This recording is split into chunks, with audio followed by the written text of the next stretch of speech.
Headlines प्रायोजक राम बंधू लोणचे. आता प्रत्येक जण जिंकेल.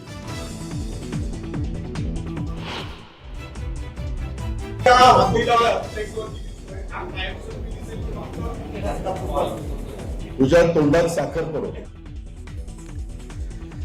राष्ट्रवादीच्या विलिनीकरणावर अजित पवारांचं सूचक वक्तव्य.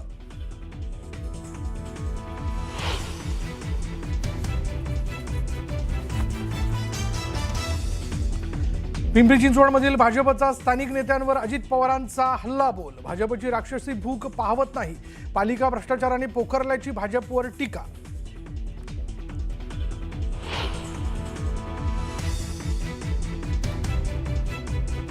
सोलापुरात राजकीय वादातून मनसेच्या बाळासाहेब सर्वदेंची हत्या झाल्याचा आरोप. सोलापूर मनपा प्रभाग 2 मध्ये अर्ज माघारीवरून झाला होता वाद. मध्यस्थीसाठी गेलेल्या सर्वदेंवर हल्ल्याचा नातेवाईकांचा आरोप.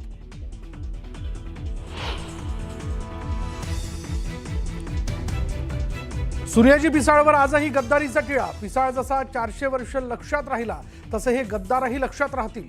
उद्धव ठाकरेंचा एकनाथ शिंदेंवर निशाणा.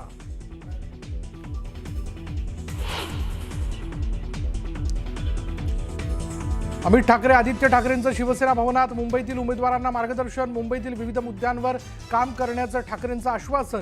अमित ठाकरे पहिल्यांदाच शिवसेना भवनात.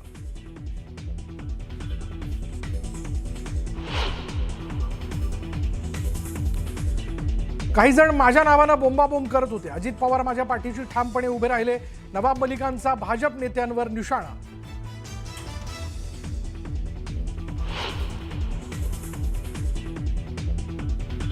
महापालिका निवडणुकीत महायुतीचा दणका. मतदानाआधीच भाजपचे 44 तर शिवसेनेचे 22 उमेदवार बिनविरोध विजयी.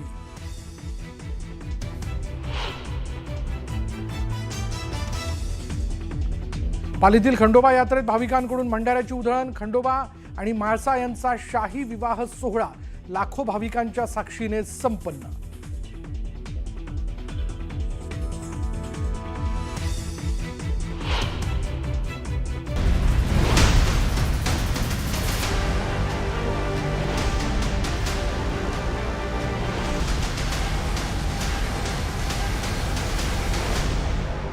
वेगवान आढावा आपल्याला घ्यायचा आहे, मात्र त्याआधी एक नजर टाकूयात महत्त्वाच्या बातम्यांवर. महत्त्वाच्या बातम्या प्रायोजक घरकुल मसाले. स्वाद आणि मायेचा खमंग मेळ.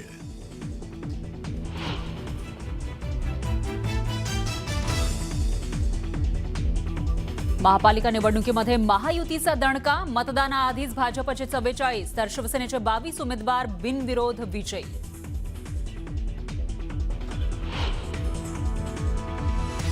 सोलापुरात भाजपचं कार्यालय भाजपच्याच कार्यकर्त्यांनी फोडलं. आमदार विजयकुमार देशमुख यांच्या समर्थकांमधील वाद टोकाला. अंतर्गत वादातून कार्यालयाची तोडफोड.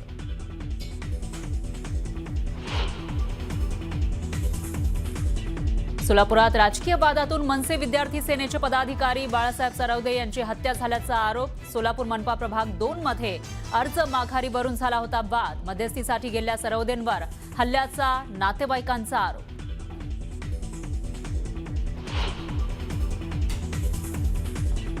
सूर्याजी पिसाळवर आजही गद्दारीचा टिळा. पिसाळ जसा 400 वर्ष लक्षात राहिला तसे हे गद्दारही लक्षात राहतील. उद्धव ठाकरेंचा एकनाथ शिंदेंवर निशाणा. अमित ठाकरे आदित्य ठाकरेंचं शिवसेना भवनात. मुंबईतील उमेदवारांना मार्गदर्शन, मुंबईतील विविध मुद्द्यांवरून काम करण्याचं ठाकरेंचं आश्वासन. अमित ठाकरे पहिल्यांदा शिवसेना भवनात. काही जण माझ्या नावानं बोंबाबोंब करत होते. अजित पवार माझ्या पाठीशी ठामपणे उभे राहिले.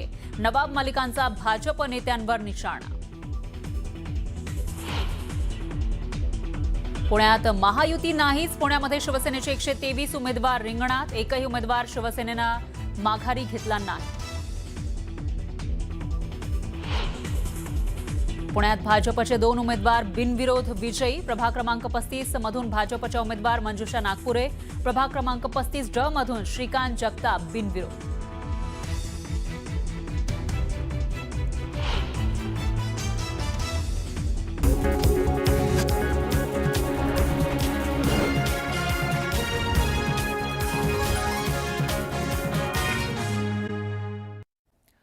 पुण्यात MPSCची तयारी करणारे विद्यार्थी काल रात्रीपासून आंदोलन करतायत. थंडीत पोलीस उपनिरीक्षक भरतीची जाहिरात उशिरा प्रसिद्ध झाल्यानं आणि वयोमर्यादा वाढीसाठी स्पर्धा परीक्षा करणाऱ्या विद्यार्थ्यांचा आंदोलनचा हा पवित्रा आहे. भरतीची जाहिरात उशिरा प्रसिद्ध झाल्याचं सांगत या पदाची वयोमर्यादा 1 वर्षाने वाढवण्याची मागणी राज्यभरातून स्पर्धा परीक्षा करणारे विद्यार्थी करतायत. फक्त पुण्यात नाही तर छत्रपती संभाजीनगरमध्ये आंदोलन करण्यात आलं. आज पुण्यातल्या MPSC विद्यार्थ्यांच्या आंदोलनाला मनोज जरांगेंनी भेट दिली.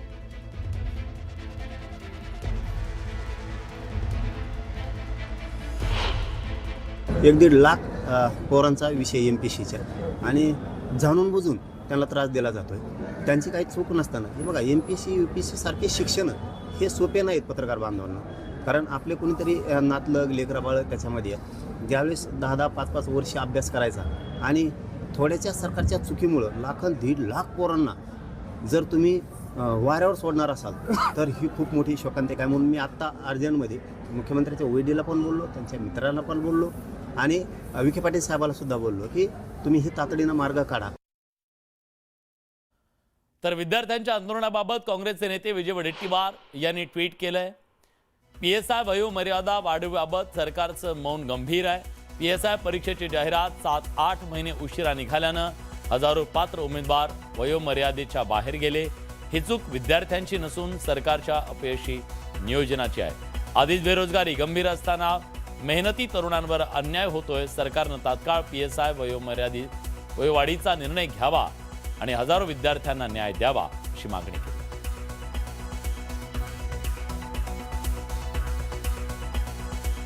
यासोबत या बुलेटिनमध्ये आपण इथेच थांबतोय.